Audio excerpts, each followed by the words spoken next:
보겠습니다. 구약성경 사무엘상 2장 12절에서 21절까지 말씀입니다.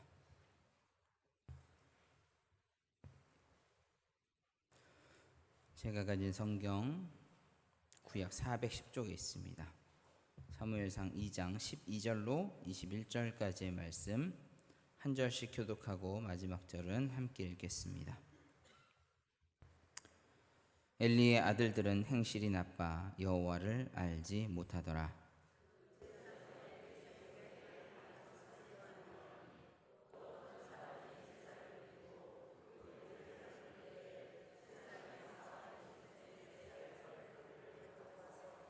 그것으로 냄비에나 솥에나 큰 솥에나 가마에 찔러 넣어 갈고리에 걸려 나오는 것은 제사장이 자기 것으로 가지되 실로에서 그곳에 온 모든 이스라엘 사람에게 이같이 할 뿐 아니라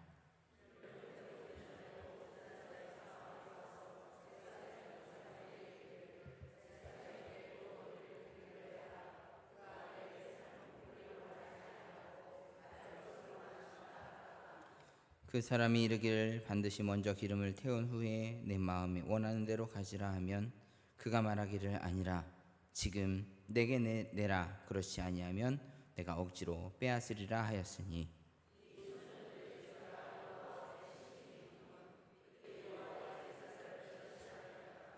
사무엘은 어렸을 때 세마포 옷을 입고 여호와 앞에서 섬겼더라.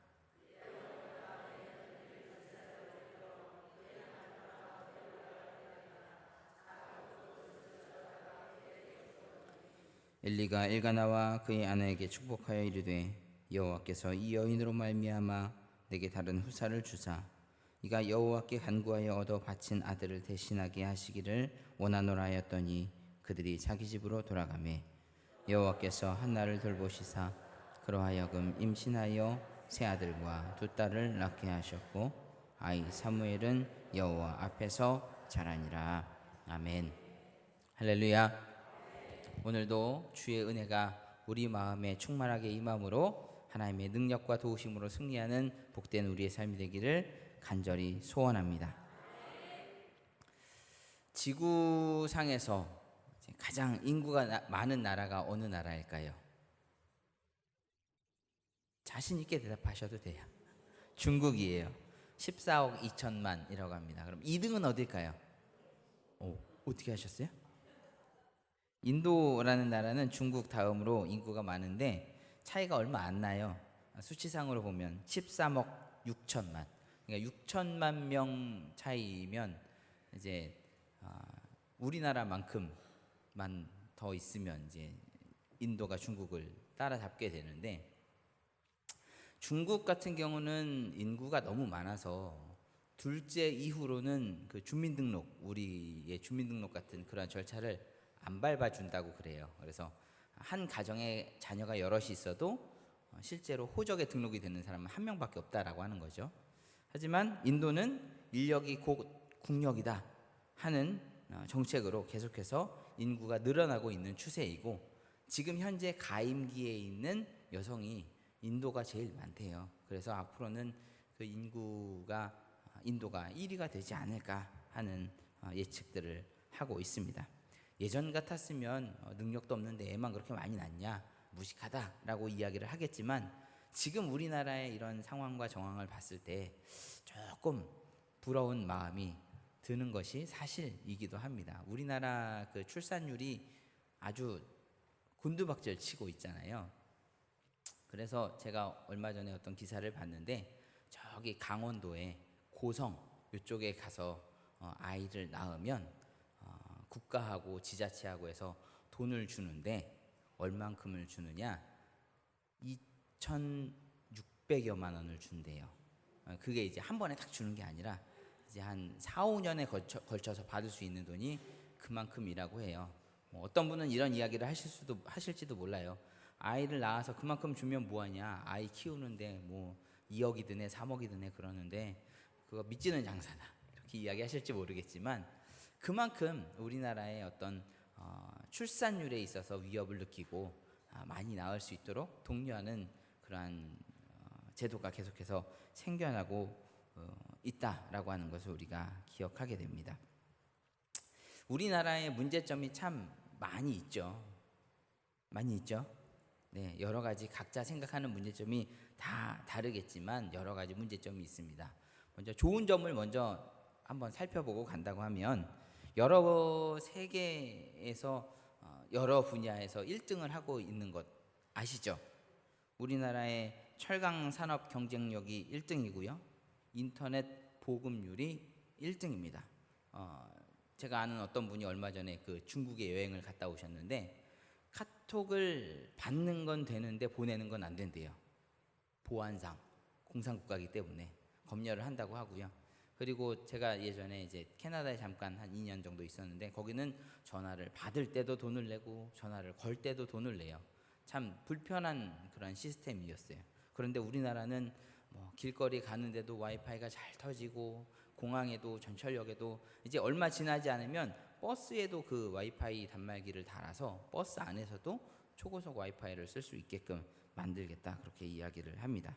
휴대폰 우리나라만큼 많이 갖고 있는 나라가 없죠. 아까 점심시간 때쯤 보셨어요. 저기 1층에 화장실 앞에 남자아이들 쪼르륵 앉아가지고 핸드폰 가지고 게임하는 거 다른 나라에서는 찾아볼 수 없습니다. 그 중에 한 명이 제 아들인데 집에서도 그렇게 막 핸드폰을 많이 왜냐하면 친구들이 하니까 따라가게 되는 것 같아요. 어쨌든 그만큼 우리나라의 이런 기술력이 많이 발전이 되어 있어서 아이들도 쉽게 다룰 수 있게끔 그렇게 경쟁력이 있다라고 하는 거고요. 뭐 수학 경시대, 과학 경시대 우리나라가 1등 놓치지 않는 거 알고 계시리라 하고, 그리고 치안율 또한 우리나라가 제일 좋습니다. 밤에 어디 이렇게 돌아다니는 그런 거는 정말 위험하다고 그래요. 우리나라 생각하고서 외국에 나가서 밤에 나가려고 한다고 하면 가이드가 막 말린다고 그럽니다. 그리고 뭐 양궁, 태권도, 쇼트트랙 뭐 말하면 입만 아프죠. 여러 가지 분야에서 우리나라가 1등을 차지하고 있습니다. 그럼에도 불구하고 우리나라가 참 암울하다, 좋지 않다라고 이야기하는 이유는 그에 못지않게 참 안 좋은 것들에 대한 1등이 많기 때문이에요. 뭐 술 판매량, 이혼율, 자살률, 교통사고 사망 지수 이런 것들 다 이제 지금 몇 년째 1등을 계속 놓치지 않고 가지고 가고 있고요. 그리고 성형 수술 제일 많이 하는 나라가 우리나라래요. 그래서 외국에서 와서 할 만큼 그렇게 하고, 노인 빈곤율, 고령화 속도, 노인 이혼율, 노인 자살률 다 우리나라가 지금 1등을 달리고 있습니다. 그래서 요즘 젊은 사람들 입에서는 헬조선이라는 이야기가 나올 만큼 참 살기 힘든 그러한 나라입니다.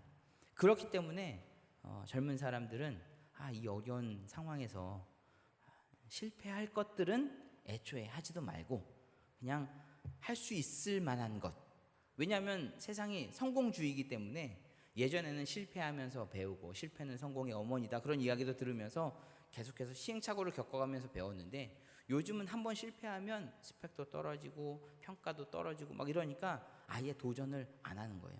그래서 이것저것 막 포기하고 사는 사람들이 많이 늘어나고 있습니다. 지난번에 감독님 설교 때도 말씀하셨지만 3포, 5포 이런 거 얘기 들어보셨죠? 못 들어보셨어요? 모르시는 것 같아서 제가 조사를 해봤어요. 3포가 뭐 포기하는지 아세요?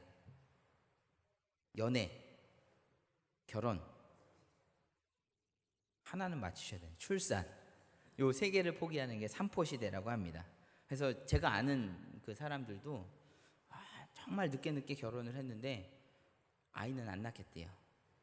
아이에게 몹쓸 짓 하는 것 같아서 내가 차마 그건 못하겠다 해서 우리 가족에는 아이가 없다 그렇게 작정을 하고 아이의 부모님께 선언을 하고 결혼을 했더라고요. 심지어 2대 독자인가 3대 독자인가 그런데도 그게 그렇게 되더라고요. 거기에다가 내 집 마련, 인간관계 요거 포기하면 5포, 그리고 여기다가 꿈과 희망까지 포기하면 7포. 그러면 무슨 재미로 사는지 모르겠어요. 어쨌든 그렇게 다 포기하고 살아간다고 합니다. 오죽하면 그걸 다 포기한다고 할까 하는 생각을 합니다. 반면에 포기라고 하는 것은 배추 셀 때나 쓰는 거지 그렇게 쓰면 안 된다라고 하면서 어려우니까 더 열심히 살아야 된다. 살아있는 한 희망이 있다. 그렇게 이야기하면서 이 어려운 시대를 잘 이겨내려고 노력하는 사람들도 있습니다.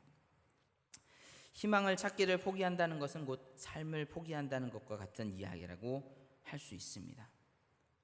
그런데 현실적으로 봤을 때 지금 우리의 상황과 환경과 배경 이런 것들을 보면 좀 나아질 것 같은 기미가 별로 안 보입니다. 으쌰으쌰 열심히 해도 모자랄 판국에 이것 포기하고 저것 포기하고 다 포기하고 나만 살겠다고 생각하는 사람들이 많이 보이는 이때에 정말 희망이 없는 것 아니냐, 그렇게 이야기할 만큼 너무나도 암울한 미래가 우리 앞에 놓여져 있는 것 같아 보입니다. 저도 아직 젊지만 그래서 이것저것 도전하고 싶은 것도 많이 있지만 과연 그게 도전에 얼마나 큰 의미가 있을까? 그냥 그 시간에 다른 거 잘하는 거 더 열심히 해서 좋은 성과 내는 게 좋지 않을까? 이런 생각들을 하게끔 만드는 주변의 상황도 있습니다. 제가 재능은 없지만 그래도 악기 다루는 거를 좋아해서 이렇게 독학해서 하는 거를 좀 좋아라 해요. 그래서 그 한 달에 한 번 열린 예배 때 이제 기타를 치면서 우리 전도사님들 기타 잘 치시고 그러는데 저는 그냥 독학해서 하는 거거든요.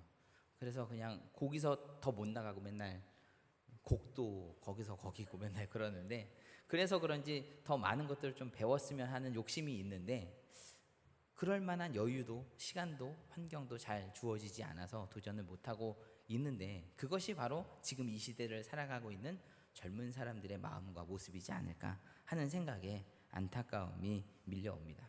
그런데 이보다 더 안타까운 것은 무엇이냐?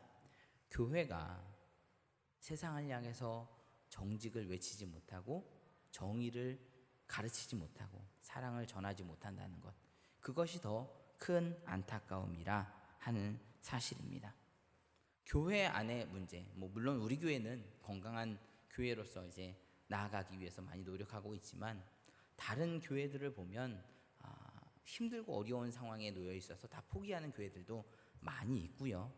그 가운데에 이제 이단, 사이비 이런 사람들이 막 기승을 부리면서 교회가 다 그렇게 잘못 가는 것이냐, 그렇게 소문이 나는 것을 보면서 어떻게 이 세대를 헤쳐나가야 할까 고민하는 경우들도 많이 있습니다.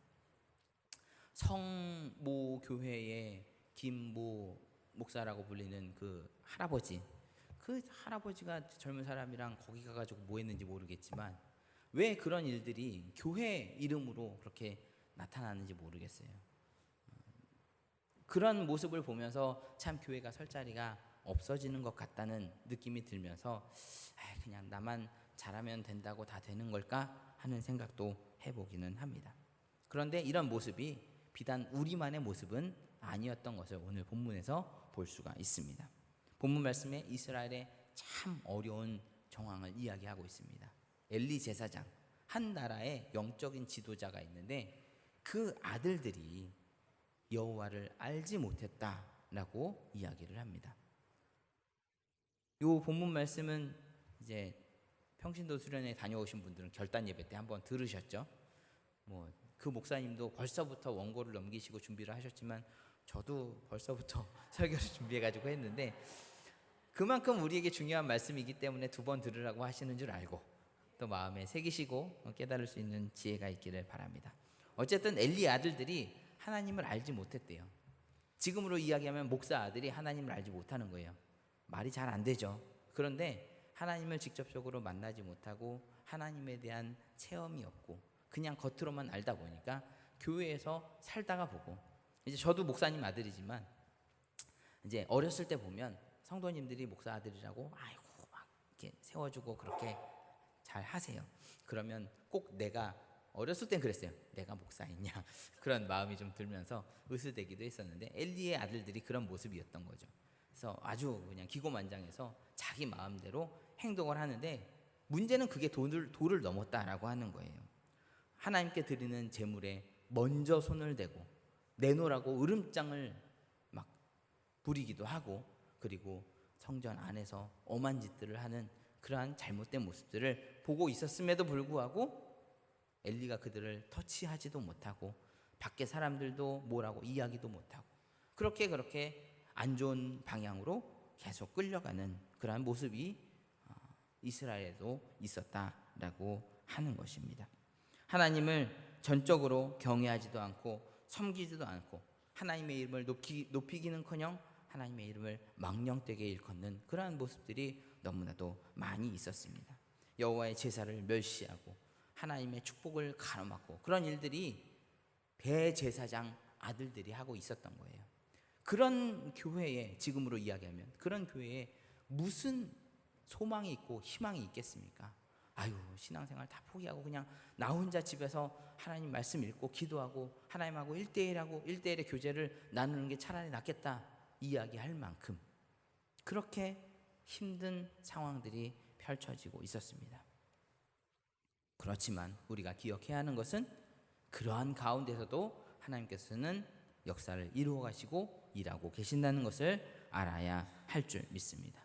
성경 말씀에 보면 우리가 본받아야 할 사람이 나오기도 하지만 이처럼 본받지 말아야 할 사람도 나옵니다. 반면교사라고 하죠. 그런 사람들의 모습을 보면서 나는 저렇게 하면 안 되겠구나 하는 것을 깨닫게 하시고자 우리에게 이런 말씀을 주시기도 하는 것입니다. 그 가운데서 우리가 초점을 맞춰야 하는 것은 무엇이냐?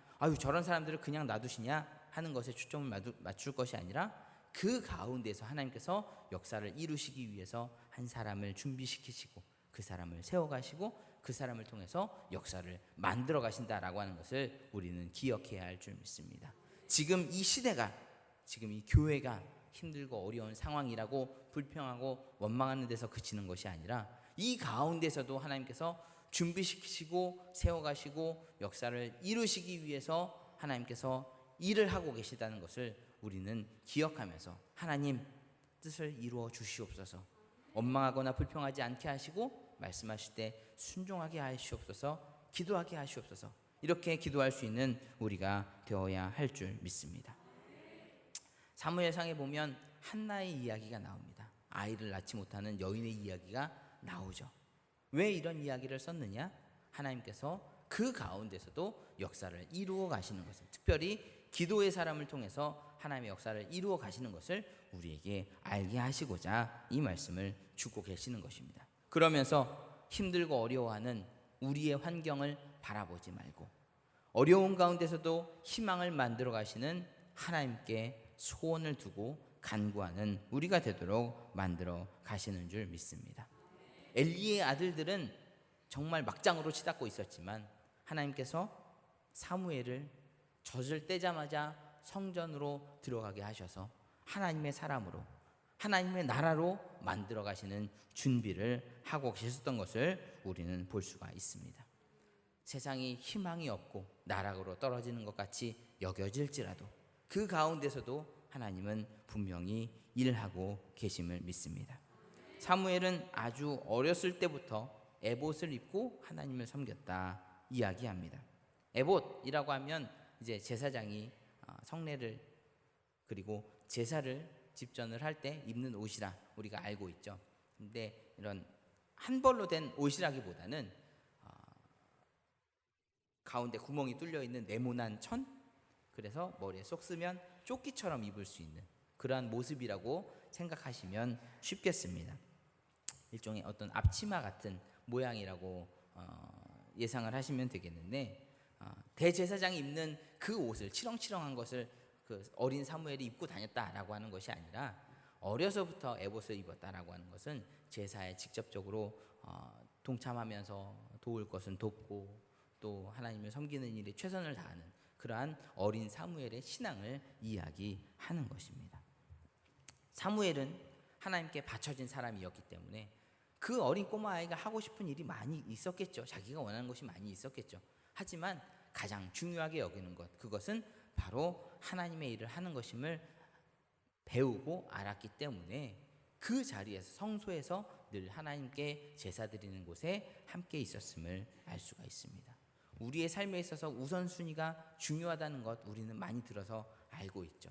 그런데 우선순위를 바로 잡는 것이 참 쉽지 않기 때문에 우리는 어느 순간과 순간에서 항상 고민을 하게 되어 있습니다. 사과를 맛있게 먹는 법이라는 이야기를 들어보셨죠? 사과 10개가 있어요. 그러면 어떤 거부터 드실 거예요? 맛있는 거부터. 그리고 그 다음에 나머지 9개 중에서 맛있는 거. 그러면 10개를 다 맛있는 것을 먹을 수 있다. 반면에 부정적인 사람은 안 좋은 거. 10개를 다 안 좋은 걸 먹는다. 그래서 우리는 맛있는 것부터 먹어야 된다. 그렇게 이야기를 많이 들었습니다. 저희 아들 이야기를 드리면 저희 아들은 후자예요. 맛있는 걸 아껴 먹기 위해서 안 좋은 걸부터 먼저 막 먹고 그거 맛있는 거 먼저 딱 먹으면 좋잖아. 어때? 아니요. 그 제일 중요한 건 제일 아껴놔야 돼요. 그런 이 이야기를 해요. 근데 이 말에 지혜가 있습니다. 보세요. 제일 맛있는 걸 먹어요. 그 다음 맛있는 걸 먹어요. 그 다음 맛있는 걸 먹고 그 다음 맛있는 걸 먹어요. 그러면 당도로 치면 어떻게 돼요? 계속 내려가요. 그러면 앞으로 내가 제일 맛있는 걸 먹었기 때문에 앞으로는 이제 더 안 좋은 걸 먹을 날이 남아 있는 거예요. 하지만 내가 지금 안 좋은 걸 먹었어요. 다음에 좋은 걸 먹어요. 그러면 마지막 날에 제일 좋은 게 기다리고 있어요. 그렇게 생각하면 또 제일 안 좋은 것부터 먹는 것도 괜찮은 방법이라 생각이 듭니다. 뭐 이것이 정답이다, 저것이 정답이다 이야기할 수는 없겠지만 이것을 우리가 신앙적인 지혜로 생각을 해보자면 우리의 살아가는 날에 힘들고 어려운 일이 있겠지만 하나님께서 우리와 함께 하시면 더 좋아지고 더 좋아지고 더 좋아지는 날이 앞으로 있을 줄 믿습니다. 그렇기 때문에 우리는 지금 우리 앞에 놓인 환경을 바라보면서 불평하고 원망할 것이 아니라 우리에게 더 좋은 것을 채워주시는 하나님을 바라보면서 하나님께 우선순위를 두어야 할 줄 믿습니다. 요즘에 우리나라의 교육은 성공하기 위해서 엘리트 코스를 쫙 만들어 놓죠. 그래서 몇 학년 때 뭐 해야 되고 영어 조기 교육을 시켜야 하는 것뿐만이 아니라 요즘은 유치원에서 중국어도 배우고 일본어도 배우고 요즘 분위기가 그래서 일본어는 좀 인기가 없대요. 그런데 뭐 아이들 어렸을 때부터 뭐 3개국어, 4개국어 막 시켜요. 그래서 잘 되라 그러는데 결국 그 아이들이 잘 됐을 때 내가 뭘 해야 될지 모르는 아이들이 되는 경우가 태반이라는 거죠. 예전에는 너 나중에 커서 뭐가 될래? 그러면 저는 의사가 돼서 아프고 힘든 사람들을 고쳐주겠습니다. 변호사가 돼서 억울한 사람이 없도록 도와주겠습니다. 위대한 대통령이 돼서 우리나라를 행복하게 만들겠습니다. 지금은 저는 의사가 돼서 돈을 많이 벌겠습니다. 연예인이 돼서 돈을 많이 벌겠습니다. 유명한 운동선수가 돼서 돈을 많이 벌겠습니다. 돈 많이 벌겠다고 얘기해요. 그럼 물어봅니다. 돈 많이 벌어서 뭐 할 거야? 몰라요. 어디다가 써야 될지 어떻게 써야 될지 모르는 거예요. 우선순위가 잘못 잡혔기 때문에 일단 돈이 우선이 된다는 거예요. 그러니까 옆에 친구도 안 보이고 동생도 안 보이고 어른도 안 보이고 그냥 앞으로 달려가는 그러한 사람들로 자라가는 모습을 바라보게 되는 것입니다. 엘리는 아들들을 하나님의 말씀으로 지혜로 양육을 했어야 했지만 그냥 아들을 터치하지 않고 놔두는 상황에 있었다라고 하는 것이죠. 그 아들이 하루아침에 그냥 그렇게 제사 고기를 집어가고 날 것을 가져다가 구워 먹겠다고 이야기하는 그러한 몰지각한 사람으로 됐을까요? 한 번 했는데 봐주고 두 번 했는데 넘어가주고 세 번 했는데 모른 척 해주고 그러다 보니까 그게 당연시 됐던 것이죠. 엘리의 교육 방침이 잘못됐다고 이야기할 수 있습니다. 그런데 사람들은 정신을 차리지 않으면 그렇게 될 수밖에 없어요. 세베대의 아들 야고보와 요한도 높은 자리에서 섬김을 받고 싶어 했던 그러한 마음들이 있었음을 우리는 알 수 있습니다. 그래서 예수님은 섬김을 받으려 하지 말고 섬기는 자가 되라고 말씀을 하셨죠. 그리고 그 섬김의 본을 우리에게 보여주셨습니다. 섬기는 것은 사랑하는 것이고 사랑은 하나님의 뜻인 줄 믿습니다. 우리가 하나님의 뜻에 우선순위를 두고 그 뜻을 지키기 위해서 애쓰고 힘써야 하는 것을 늘 기억해야 한다라고 하는 것이죠. 이스라엘의 많은 시대의 사람들은 누구를 진심으로 어떻게 섬기고 사랑하고 따라야 하는지를 잘 몰랐습니다. 하나님의 백성이라는 이름은 있었지만 제대로 온전하게 하나님을 따르고 하나님을 섬기는 모습이 없었던 것이죠. 하지만 사무엘은 어렸을 때부터 하나님의 말씀을 가까이 하고 하나님께 제사를 드리고 하나님을 섬기는 삶을 살았던 것을 볼 수가 있습니다. 어떠한 상황과 어떠한 환경 가운데서도 하나님을 우선시하는 그러한 삶, 그러한 믿음의 삶이 우리에게도 있고 우리의 후대들에게도 있음으로 말미암아 하나님의 축복 가운데서 회복을 누리고 소망을 가지고 나갈 수 있는 우리 모두가 되기를 주님의 이름으로 간절히 소원합니다. 사무엘이 성소에서 자랐기 때문에 신앙 중심으로 살았고, 그래서 이스라엘 백성을 미스바 회개운동을 통해서 하나님께 전적으로 돌아올 수 있게끔 인도할 수 있는 믿음의 지도자가 될 수 있었던 것을 우리는 보게 됩니다. 사무엘상 7장 3절 말씀에 보면 사무엘이 이스라엘 온 족속에게 말하여 이르되 만일 너희가 진심으로 여호와께 돌아오려거든 이방 신들과 아스다롯을 너희 중에서 제거하고 너희 마음을 여호와께로 향하여 그만을 섬기라. 그리하면 너희를 블레셋 사람의 손에서 건져내시리라. 모든 문제 해결이 하나님의 손에 붙들려 있음을 알았고 그것을 백성들에게 증거했습니다. 하지만 엘리의 아들들은 그것을 하지 못했던 것이죠. 하나님을 바로 알지 못하는 데서는 희망을 찾아볼 수가 없습니다. 하지만 하나님을 바로 알고 바로 섬기는 사람의 주변에서 희망을 찾을 수 있을 줄 믿습니다.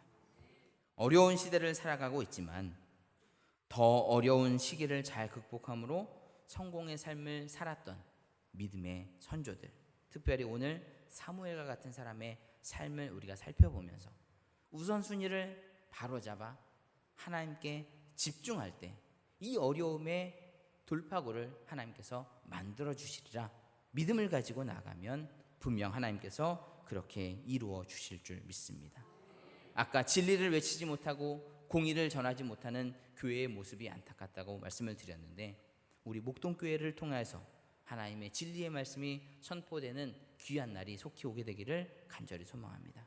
그러기 위해서는 우리가 기도해야 할 것이고 하나님을 섬겨야 할 것이고 세상의 기준에 희망을 두는 것이 아니라 하나님의 말씀에 희망을 두고 어떠한 환경과 상황 가운데서도 하나님의 약속을 믿고 나아가는 우리의 삶이 되어야 할 줄 믿습니다. 이야기 하나를 소개시켜 드리겠습니다. 어느 날 지하철에서 어떤 청년 하나가 큼지막한 가방 하나를 가지고 통로 한가운데 버티고 섰습니다. 요즘에는 잘 볼 수 없는 소위 말하는 잡상인 청년이 그 일을 하는 거예요. 가운데 딱 서가지고 목에 힘을 주면서 이야기를 합니다. 신사숙녀 여러분, 여러분에게 좋은 물건 하나를 소개시켜 드리겠습니다. 칫솔 하나에 단돈 200원. 200원짜리 5개가 모이면 1,000원. 칫솔 5개 1,000원에 모시겠습니다. 이런 식으로 이제 한 거죠. 그러면서 소개하기를 뒷면에 메이드 인 코리아라고 써 있습니다. 무슨 뜻일까요?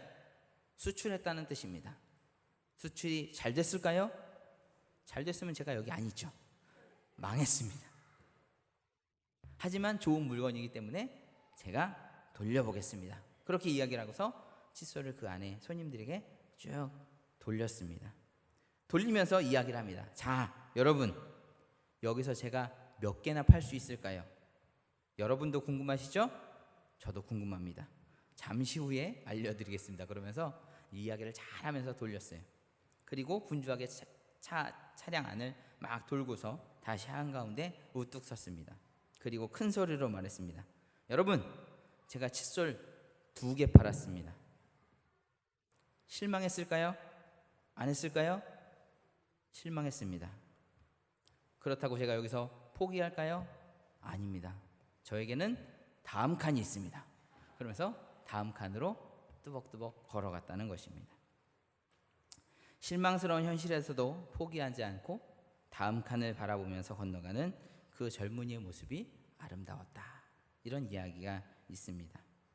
우리 주변을 보면 힘들고 어려운 일들이 많이 있죠. 그렇다고 포기하고 좌절해야 하겠습니까? 우리에게는 우리의 역사의 다음 장을 만들어 가시는 하나님이 계신 줄 믿으시기 바랍니다. 하나님께서 우리를 만들어 가시고 우리를 이끌어 가시고 우리에게 희망과 소망을 주실 때 우리가 그 하나님과 동행하면 우리는 승리할 수 있을 줄 믿습니다. 우리가 눈에 보이는 문제로 실망하고 낙심할 때도 하나님은 분명히 일하고 계시는 줄 믿습니다. 나라가 어려울 때 하나님을 믿고 기도하고 가정에 힘든 일이 있을 때 하나님께 눈물로 기도하며 자녀들을 위해서, 교회를 위해서, 복음을 위해서 하나님을 바라보며 믿음으로 기도할 때 하나님께서는 우리의 역사의 책장을 넘겨가면서 선한 일들을 만들어 가실 줄 믿습니다. 희망의 조건은 우리의 어떤 능력이나 재능에 있는 것이 아니라 하나님을 믿는 믿음 안에 있음을 기억하시기 바랍니다. 그리고 모든 일들이 하나님께 붙잡힌 바 되었을 때 하나님의 선하신 역사하심 가운데 능치 못함이 없으신 주의 능력이 우리의 삶을 붙잡음으로 말미암아 승리를 경험하게 되는 복된 삶이 됨을 기억하고 믿음으로 나아갈 수 있는 우리의 발걸음 되기를 주님의 이름으로 간절히 소원합니다. 이 시간 찬양하시고 기도하겠습니다. 전능하신 하나님, 나의 삶을 붙잡아 주시고 인도하여 주셔서 하나님께 소망을 두는 자가 승리한다는 것을 세상 사람들에게 증거하게 하여 주시옵소서. 함께 믿음으로 주님의 이름 3번 부르고 통성 기도하겠습니다.